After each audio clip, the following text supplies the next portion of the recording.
Hello दोस्तों, कैसे हो आप लोग। Welcome back to the channel आओ बहन बातें करें।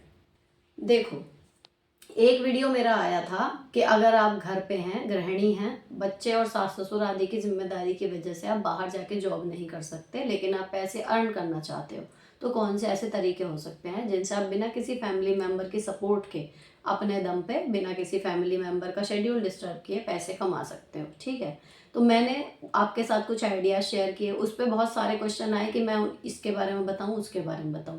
तो एक इंसान के पास इतने सारी चीज़ों के बारे में इतनी क्रिस्प और प्रिसाइज नॉलेज नहीं होगी जितनी उस पर्टिकुलर फील्ड से जुड़े हुए पर्टिकुलर बंदे के पास होगी। ठीक है, दूसरी चीज़, आपका क्या टैलेंट है और आप उसमें किस हद तक क्या क्या कर सकते हो, ये आपको ही पता होगा। ठीक, तो उसके लिए मैंने सजेशन ये दिया था, जो मुझे लगता है बिल्कुल ठीक है, कि आपको जिस भी फील्ड में काम करना है, आप 2 दिन 4 दिन 5 दिन आप उसमें रिसर्च करिए। जितनी ज़्यादा आप सिनेरियो चेंज हो रहे हैं, जितनी ज़्यादा अपॉर्चुनिटीज़ अब खुल गई हैं पहले की अपेक्षा, नो डाउट उतने ही स्कैम भी हो रहे हैं।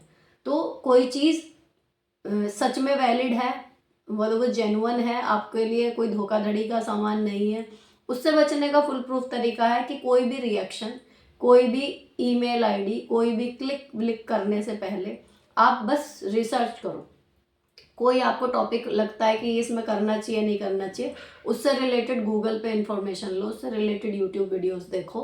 3 दिन 4 दिन 5 दिन उसको भी आप अपना इन्वेस्टमेंट मानो, इस टाइम को भी। लेकिन जब आप तसल्ली से करके सारी चीज़ें, जब 4 जगह उसको सही बताया जाएगा, तब आप उस पर क्लिक करोगे, तो आपके जो धोखाधड़ी के चांसेस हैं वो ख़त्म हो जाएंगे। दूसरी चीज़ क्या होती है कि सडनली आपको लग रहा हो ना कि बहुत आसान काम के बहुत ज़्यादा पैसे हैं, तो क्लियरली समझ जाओ कि वो स्कैम है। सीधी सी बात है, आसानी से पैसा कहीं कोई नहीं मिल रहा, सब जगह मेहनत है। इतना आसान होगा तो वो फ्रॉड ही है। आप एक सिंपल क्राइटेरिया ये भी रख सकते हो। ठीक है, ईमेल कैसी आ रही है उनकी पहचान आपको यूट्यूब पे आप टाइप करो, how to identify fake IDs, fake email IDs, आपको पूरा वो प्रिसाइजली बता देंगे। थोड़ा सा आपको रिसर्च करना पड़ेगा। ये तो हुई उन लोगों की बात जिनकी और कोई प्रॉब्लम नहीं है, बस वो घर से बाहर निकल के काम नहीं कर सकते बिकॉज ऑफ टाइम, तो वो घर में रह के कैसे कमा सकते हैं, ये तो बात हुई उनकी। लेकिन आज का जो टॉपिक होने वाला है वो ये है कि एक तरफ महिला पढ़ी लिखी है, कैपेबल है नौकरी करने के, उसकी पढ़ाई उस तरीके की है, लेकिन शुरू में इन लॉज ने काम करने नहीं दिया, या पति ने, कि हमें ज़रूरत नहीं है। और कुछ सालों बाद जब उसने अपना एक बहुत बड़ा लाइफ स्पैन वहाँ पर बिता दिया, अपनी एनर्जी, अपना समय और अपनी, कहना चाहिए, सारी योग्यताओं में धूल चढ़ा ली, घर संभाला अच्छे से, अब कुछ सालों बाद पता लग रहा है कि वो तो कोई कंसिडर ही नहीं कर रहा उस काम को। ठीक है, अब आपने सारी चीज़ें छोड़ के एक घर को संभाला, और परिवार वाले अगर ये ही नहीं मान रहे कि पैसा कमाने के अलावा जो घर में काम है वो काम है, तो फिर कहीं ना कहीं आपको ये लगने लगता है कि हम इतने साल से कर क्या रहे थे। होता है ना ये, उन्हें ये नहीं समझ में आती, कहना चाहिए मोटी बुद्धियों को, कि अगर आपका बेटा या आप खुद पति होके कमा के ला रहे हो, तो वो रोटी रख के आप खा लोगे क्या सीधे? उस रोटी को राशन में, राशन से खाने में बदलने की जो एफर्ट है, क्या वो एफर्ट काउंटेबल नहीं होती? लेकिन ज़्यादातर केसेस में यही है कि वो कोई काम ही नहीं है, वो उसे कोई कुछ मान ही नहीं रहा। तो जो वो इस काम में जो बंदी लगी हुई है इतने साल तक, उसके साथ तो वो हो गया कि पूरे साल उसने खराब कर दिए, एंड में उसके हाथ पल्ले कुछ लगा नहीं कि तूने किया ही क्या, ये भी कोई काम है? अब उसको क्या लग रहा है कि भाई मैं इतनी पढ़ी लिखी थी, अगर पैसे कमाना ही सारा काम है तो ये तो मैं भी कर सकती थी, मैं क्यों नहीं गई, है ना? तो ये सेम क्वेश्चन आए हैं आज।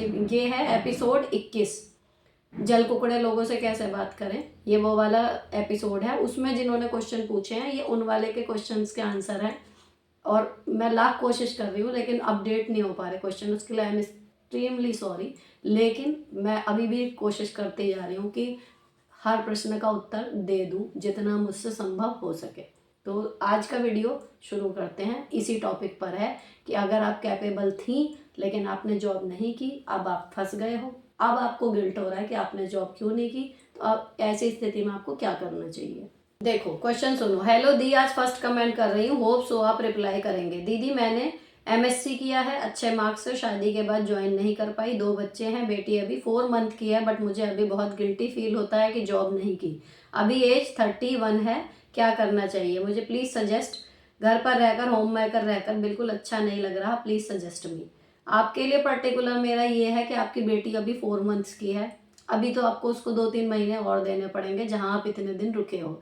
लेकिन 31 एज इतनी ज़्यादा नहीं होती, 40-45 तक भी वैकेंसीज निकलती हैं और प्राइवेट में तो होती है। ठीक है, तो अभी आपके पास टाइम है, अभी एकदम काम रहो। 3-4 महीने कम से कम और दो, आपकी बेटी कम से कम 7-8 महीने की हो जाए, उसके बाद आप जॉब सर्च करना शुरू करो, अप्लाई करना शुरू करो। कुछ टाइम उसमें भी लगेगा, इतने आपकी बिटिया 1 साल क्रॉस कर जाएगी। ठीक है, और रही बात इसकी कि जब आप नहीं होगे आपके बच्चों को कैसे संभालेंगे, वो एक प्रेशर रहता है, क्योंकि हम हर टाइम हर चीज़ के लिए अवेलेबल हैं। लेकिन फैक्ट ये है कि घर से तो क्या, दुनिया से भी कोई आदमी चला जाता है, इंसान चला जाता है, दुनिया नहीं रुकती, काम सब हो जाते हैं। तो जब आपको एक क्लियर थॉट है कि मेरे होम मेकर बनकर घर पे अच्छा नहीं लग रहा, तो आपको यानी कि जॉब करनी है, आपकी करने की इच्छा है। अगर अभी आप रुकोगे, आपको क्या लग रहा है, आपकी बेटी 2 साल की होगी, सो तब भी आपकी ज़रूरत होगी, 4 की होगी तब भी होगी, 16 की होगी तब भी होगी। तो अगर आपकी जॉब करने की इच्छा है, आप होम मेकर बन के खाली संतुष्ट नहीं हैं, तो आपको जॉब के लिए जाना चाहिए। और जितनी जल्दी जाओगे, बच्चा उतनी जल्दी एडजस्ट हो जाता है कि हाँ मेरी मम्मी जॉब पे जाती हैं। ठीक है, लेकिन अभी 4 महीने की है, ज़्यादा छोटी है, आपके शरीर को भी टाइम चाहिए। 2-3 महीने रुको, उसके बाद जॉब के लिए अप्लाई करो। सेम क्वेश्चन ये देखो, दी मैंने बीए ऑनर्स किया है 2002 में, पढ़ाई शादी के बाद बिल्कुल छूट गई, जॉइंट फैमिली में थी, काम से फुर्सत नहीं, फिर 2 बच्चे भी हुए, बच्चे छोटे थे, कभी कोई कोर्स करना सोचने का समय ही नहीं मिला। अब बच्चे बड़े हो गए हैं, सिंगल फैमिली है, टाइम है, लेकिन काम क्या सीखूं नहीं पता चल रहा। कोर्स के लिए इंग्लिश भी अच्छी होनी चाहिए, जो मेरी अब नहीं है, क्या करूं समझ नहीं आ रहा, प्लीज़ कोई हेल्प ज़रूर कीजिएगा। तो देखो, अब आपके पास सारी चीज़ें पॉजिटिव हैं। सिंपल आपको थोड़ा सा रिकॉल करना है अपनी पुरानी क्वालिटीज़ को, कि आप में क्या क्या था, आपके फेवरेट चीज़ें क्या थी। रही बात इंग्लिश स्पीकिंग की, ऑनलाइन ऑफलाइन दोनों जगह इंग्लिश स्पीकिंग सीखने के लिए कोर्सेज अवेलेबल हैं। बेस्ट ऑनलाइन स्पीकिंग कोर्स के लिए आप ऐप भी ले सकते हो। अभी मैंने सुबह क्वेश्चन पढ़े थे, उसमें 4-5 ऐप्स के भी नाम दे रखे थे। उसमें मुझे जो याद रह गया, जो मेरी बेटी कई बार खोलती है, डुओलिंगो है ना, और एक सीखो ऐप करके है, उसमें भी काफ़ी जो है वो ये दावा कर रहे हैं, मैंने कभी उसको ट्राई नहीं किया, कि वो काफ़ी स्किल्स आपको सिखाते हैं। तो कहीं ना कहीं से आपको शुरू करना है, पहली चीज़ ये है। दूसरी, अपनी ओरिजिनल जो आपकी क्वालिटी है उन पे काम करोगे तो आपके लिए आसान होगा, क्योंकि आपको वो ऑलरेडी आता है बनिस्बत नई चीज़ सीखने के। तीसरी, आप अभी स्टार्टिंग में मान के चलो कि हाँ मुझे ये चीज़ें जो हैं वो थोड़ा टाइम लगेगा सीखने में, क्योंकि एक गैप आ गया है। लेकिन आप छोटी शुरुआत करो, किसी भी ऐप से, अगर आपको इंग्लिश का लग रहा है किसी भी ऐप से स्टार्ट करो। अब ज़्यादा सोचो मत, जस्ट स्टार्ट करो। और जब आप एक चीज़ करोगे ना, उसके आगे फिर 2-2 3-3 रास्ते खुलते चले जाते हैं। तो आपके लिए अभी परिस्थितियाँ बिल्कुल पॉजिटिव बनी हुई हैं, सिर्फ आपको उठ के खड़े होना है और काम शुरू कर देना है। अब ये तो हुई देखो पैसे कमाने की बात, कि आप कैपेबल हो लेकिन कमा नहीं पा रहे, तो बंधे हुए जिम्मेदारी से उनके लिए बता दिया, और जो नहीं बंधे हुए उनके लिए भी। अब अगली चीज़ जो आती है, यहाँ पे टॉपिक था कि कैसे बात करें जल कुकड़े लोगों से। तो उस पे आए थे क्वेश्चन कि नज़र रियल होती है या नहीं, या फिर जो लोग, एक क्वेश्चन आया था कि ऐसे लोग होते हैं जो तारीफ नहीं करते लेकिन वो निकालते हैं, कमियां निकालते हैं और खुद को सुपीरियर डिक्लेयर करते हैं खुद को, ऐसे लोगों को कैसे डील करें, है ना। इस तरीके के क्वेश्चन आए थे, और ये था कि नज़र क्या रियल होती है या नहीं। तो देखो, नज़र का ऐसा है कि मानती मैं भी नहीं थी, मुझे लगता था, मैं मतलब मजाक करती थी कि नज़र प्रूफ हूँ मैं तो, ये वो। लेकिन जब आप सामने चीज़ें देखते हो ना, कि कई लोगों के कमेंट इसी तरीके के आए कि हम नहीं मानते थे कि नज़र होती है, लेकिन अब लगने लगा कि होती है, क्योंकि बने बनाए काम भी बिगड़ जाते हैं। ठीक है, तो जो नज़र वाला हिसाब है ना, मुझे लगता है देखो, नज़र, जादू टोना टोटका ये सब तो पता नहीं, खैर मुझे, मैं इतना डिटेल में नहीं जाऊँगी, सबके अपने अपने बिलीफ होते हैं। देखो, जिसको महसूस हुआ है वो मानेगा, जिसको नहीं होता वो पागल बताएगा। लेकिन हाँ, एक वाइब होती है, वो जो मुझे फील होती है, एक नेगेटिव वाइब होती है, और किसी की नेगेटिव वाइब इतनी स्ट्रांग हो सकती है कि हो सकता है आपकी पॉजिटिविटी कम पड़ गई और आप पे उसका असर पड़ गया। ठीक है, तो आप एक बार इग्नोर करोगे, 2 बार इग्नोर करोगे, लेकिन जब बार बार आप सामने देखते हो चीज़ें कि ये किया और ये हो गया, तो फिर आपको भी लगने लगता है कि हाँ भाई ये चीज़ है। तो मेरे हिसाब से डील करने का तरीका उसे ये है, नज़र वाले सिस्टम को, अगर आपको पता है कि जो पर्टिकुलर बंदा, कि उसके सामने पढ़ने से चीज़ें बिगड़ रही हैं, उसके सामने मत दिखाओ। एक तो सबसे बेस्ट तो ये है, लेकिन हर बार क्या है, पॉसिबल नहीं हो पाता कि हम छुपा के रखें। मान लीजिए उस बंदे से हम अपना घर, अब इतना बड़ा घर आप कैसे छुपाओगे, या आपने नई गाड़ी ले ली, आप कैसे छुपाओगे, है ना। तो एक कॉमन सी बात है कि दुनिया में जितने भी लोग हैं, आपके सुख को देख के सुखी होने वाले अगर गिने चुने 2-4 लोग भी हैं, आप आज के टाइम पे लकी हो, क्योंकि किसी की खुशी देख के खुश होने वाला कोई बचा नहीं है। पराए लोग खुश हो जाएंगे कि देखो उसने इतना कर लिया, अपने नहीं खुश होते, उन्हें प्रॉब्लम हो जाती है। तो ये चीज़ हर जगह है, देख रही हूँ मैं। तो अगर आपके पास कुछ एक ऐसे अपने हैं जो आपकी खुशी देख के जेन्युइनली खुश होते हैं, तो आप लकी हो उन चुनिंदा लोगों में। पहली चीज़, अब जो लोग खुश नहीं होते, आपको पता है दुनिया में ऐसे ही सब भरे पड़े हैं, तो उन्हें डील कैसे करना है, सिंपल। एक तो अपना पॉजिटिव जो वाइब्स है ना, वो इतनी बढ़ा के रखो, एक भगवान पे वो रखो कि ठीक है, जिस भगवान ने दी है वो इस चीज़ की रक्षा करेगा। दूसरी चीज़, गुणगान करने से बचो, एक्स्ट्रा शो ऑफ करने से बचो।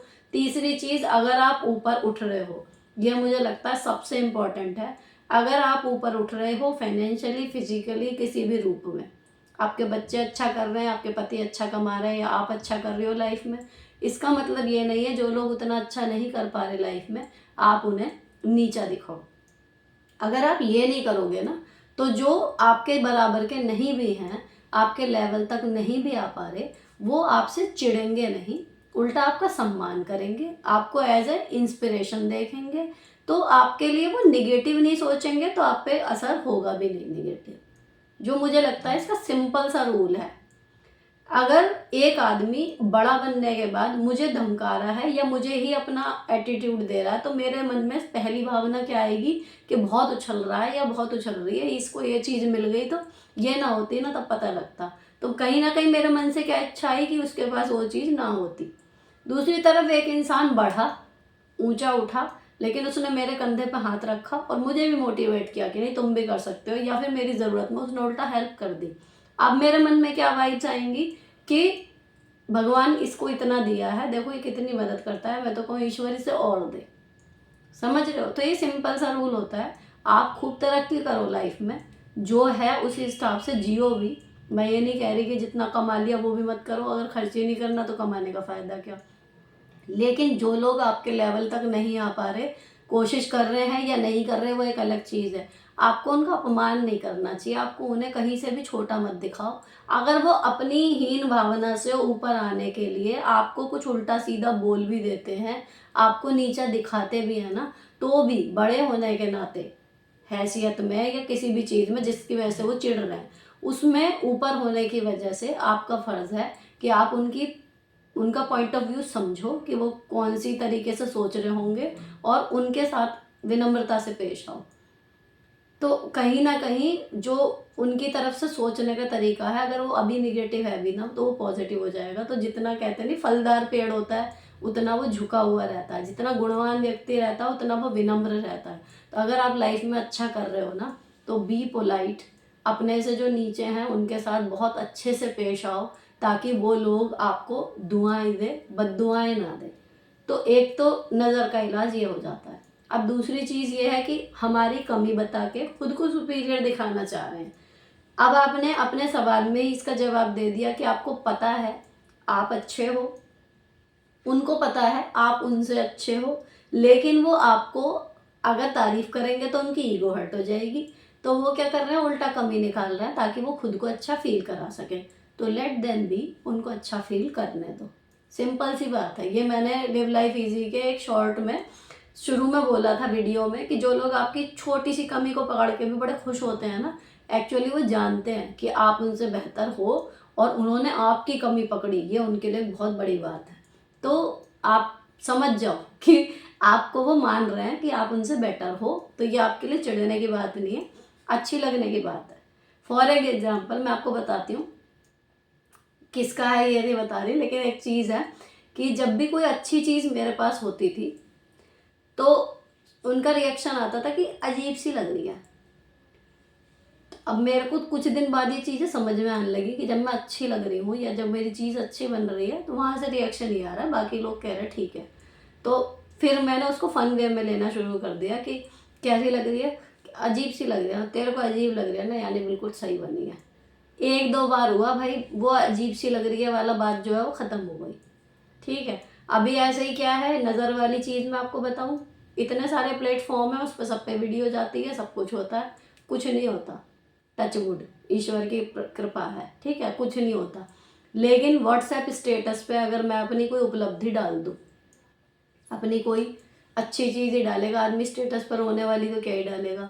तो अगर मैं उस पर डाल दूँ, उस पर 100 100 125 लोग जो हैं वो जुड़े हुए हैं। अब वो लोग कौन होंगे? जिनका नंबर मेरे पास है, मेरा नंबर जिनके पास है, यानी कि क्लोज वन, जिन्हें मैं जानती हूँ। व्हाट्सएप स्टेटस पर फ़ोटो डालते ही मेरी तबीयत बिगड़नी शुरू हो जाती है, सिर में दर्द होगा, और वो दवाइयाँ खाने से भी ठीक नहीं होगा। तो फिर भी मैं हर बार पहले दवाई खाती हूँ, सब कुछ करती हूँ, फिर मुझे लगेगा नहीं हो रहा, नहीं हो रहा, नहीं हो रहा। जब मेरा दिमाग उधर जाएगा कि अब अच्छा, तो जब कई बार नोट कर लिया, तो अब मैंने क्या कर दिया कि सब जगह जाता है कंटेंट, व्हाट्सएप पे नहीं जाता। पहले कहीं जाए ना जाए, कोई भी चीज़ करती थी व्हाट्सएप पे अपने खास लोगों के साथ शेयर कर ली, बढ़िया, अच्छा लगता था, खुश रहती थी। तो उसमें अब क्या हो रहा है कि भाई वहाँ मैंने बंद कर दिया। अब उस चीज़ को मैं कब तक निगेटिव उसमें लेती रहूँगी, अब वो मेरे लिए एक मजाक बन गया। जैसे अभी कुछ होता है ना, तो मैं अक्सर शेयर नहीं करती, बहुत कम करती हूँ, इक्का दुक्का चीज़ें। लेकिन अब क्या होता है, मैं अब खुद कहूँगी कि भाई बहुत दिन हो गए, व्हाट्सएप स्टेटस हो जाए। तो मेरे हस्बैंड का भी जवाब यही आता, भाई स्टेटस तुम्हारा, सिर तुम्हारा, दर्द तुम्हारा, जैसा तुम्हारा मन करे वैसे कर लो।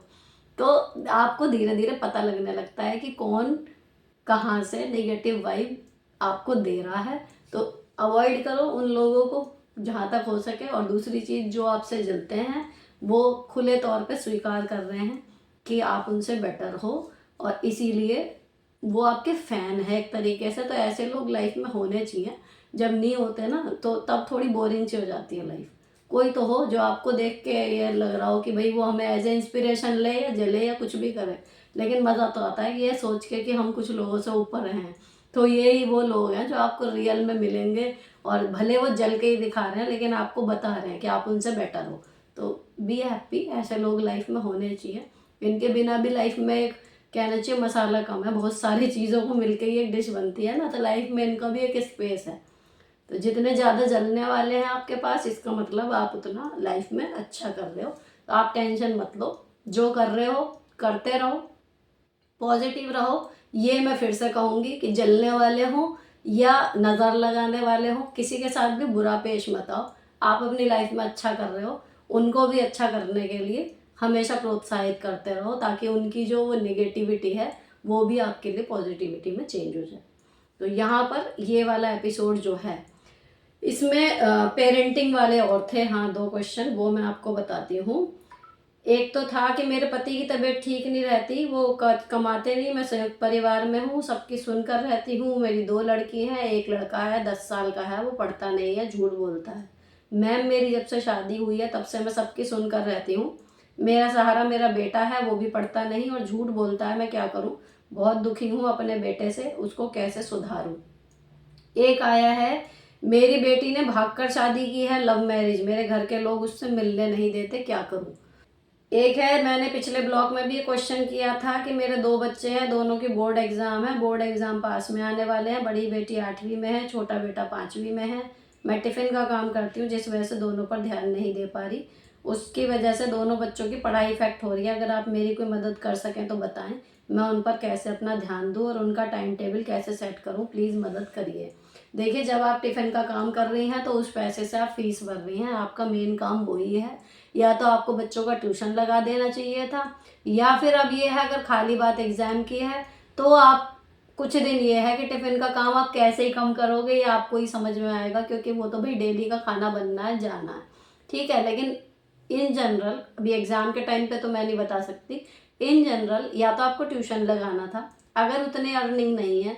दूसरा तरीका क्या है, आपको अपने बच्चों को रोज़ ये बात समझानी होगी कि मम्मा कमाती हैं, तब आपका घर का खर्चा चलता है, तो मम्मा और मम्मा की तरह आपके साथ बैठ के इतना टाइम नहीं दे सकती, आपको रिस्पॉन्सिबल होना पड़ेगा, आपको पढ़ना पड़ेगा खुद, ठीक है। मैंने अपने बच्चों को खुद ये सिखाया हुआ है कि आपकी मम्मा वर्किंग है तो वो हर होम मेकर मम्मा की तरह आपके साथ हर चीज़ में, आपके हाथ में सब कुछ नहीं दे सकती। आपका हर चीज़ का, छोटी छोटी बातों का ध्यान मम्मा नहीं रखेंगी, आपको रिस्पॉन्सिबल होना पड़ेगा। ये मैंने इनको शुरू से सिखाया, इसीलिए ये ऐसी हैं मेरी बेटियाँ कि वो आधे से ज़्यादा काम, अब तो मैं कहूँ 80-90% काम अपने खुद ही करती हैं वो।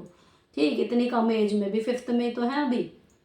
तो आपको एक तो अपने बच्चों को सिखाना पड़ेगा कि उन्हें खुद मैनेज करना आना पड़ेगा। आप गिल्ट में मत जाओ, आप उधर उन्हें पढ़ाओगे या टिफिन बनाओगे, एक जना दो जगह नहीं हो सकता, सिंपल है। ठीक, तो आप एक्स्ट्रा स्ट्रेस मत लो, ये वाले एग्जाम अब जैसे भी होंगे हो जाएंगे, उनको आप समझा ही सकते हो। बाकी आगे से यही है कि उन्हें समझाओ ये चीज़ कि भैया रिस्पॉन्सिबिलिटी अपनी खुद लो। ठीक है। अब जो दूसरी हैं कि जी झूठ बोलता है मेरा बेटा, तो उसने देखो झूठ बोलना ना, मुझे लगता है ये सिखाता कोई नहीं है, ये इनबिल्ट होता है। कोई कोई बहुत फ्लुएंटली बच्चा शुरू से ही झूठ बोलता है, तो ये उसकी एक हैबिट है। ठीक, इसका मतलब ये नहीं है कि वो लाइफ में सक्सीड नहीं होगा। आप उनको सिखा सकते हो कि झूठ बोलना बुरी बात है, ट्राई टू अवॉइड। अब 2 बेटियां हैं, 1 बेटा है, घर में सबकी सुनती आ रही हूँ, तो ये बहुत लंबा प्रोसीजर चल रहा है। आप अपनी सारी उम्मीदें उस बेटे पर रख रहे हो, ये गलत है। आपको अपने और अपने पति पे कॉन्सेंट्रेट करना चाहिए, क्योंकि बुढ़ापा वो काटेंगे। बेटा बेटी आपकी लाइबिलिटी हैं एक तरीके से, वो आपको कमा के खिलाएंगे, आपको संभालेंगे, वो एक बोनस होता है। अब जो टाइम चल रहा है, ठीक है, वो हमारी जिम्मेदारी है, हमें उनके लिए जो करना है वो करना है। उसके बाद वो क्या रिवर्ट बैक करेंगे वो कम्प्लीटली बोनस है। हम अपने रिटायरमेंट भी प्लान करना है। आज के टाइम पे स्थिति ये है, अगर हमें अब एक सम्मानजनक बुढ़ापा चाहिए तो अपने बेटे पे ना बहुत ज़्यादा आप उम्मीद की वो ही मेरा एकमात्र सहारा है, पहली चीज़ तो ये छोड़ दो। दूसरी चीज़, अभी छोटा है, 10 साल का है, अभी उसके पास बहुत सारा टाइम है चेंज होने का। अगर आप सीरियसली उसको अभी से बार बार झूठ बोलने के लिए, छोड़ने के लिए कन्विंस करोगे, उसकी पढ़ाई में अब से ध्यान दोगे, तो हो जाएगा। ऐसा नहीं है कि 10 साल का बच्चा अगर आपकी बात नहीं सुन रहा या नहीं पढ़ रहा तो वो आगे कुछ नहीं कर पाएगा। अभी तो उसकी लाइफ शुरू हुई है, बच्चा है अभी वो, ठीक है ना, तो अभी बहुत टाइम है। अब से देखो आपको एग्जैक्टली उससे चाहिए क्या, उस हिसाब से उसके साथ धीरे धीरे उसकी पढ़ाई पे और झूठ बोलने की आदत पे आप काम करो, सब ठीक हो जाएगा।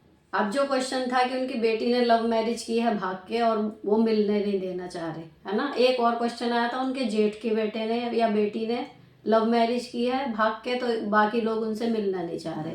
ठीक, अब देखो कुछ टाइम लगता है, जब कोई बच्चा परिवार की मर्जी के खिलाफ शादी करता है, कुछ टाइम लगता है परिवार को एडजस्ट करने में, क्योंकि उनकी ईगो हर्ट हुई होती है, उनका मान सम्मान हर्ट हुआ होता है।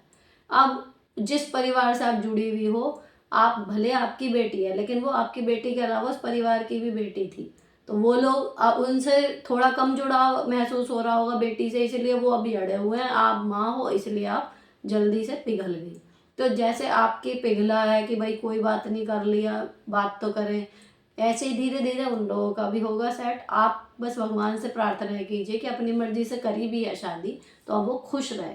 अगर वो खुश रहेगी, सही रहेगी अपने घर में, तो कुछ दिन बाद, साल 1.5 साल बाद चीज़ें ठीक हो जाती हैं, फिर बातचीत शुरू हो जाएगी, आना जाना शुरू हो जाएगा। आप सोचो कि अभी करी है शादी और अभी जल्दी से सब कुछ ठीक हो जाए, तो वो हर आदमी इतनी जल्दी एडजस्ट नहीं कर पाता, तो टाइम देना पड़ेगा।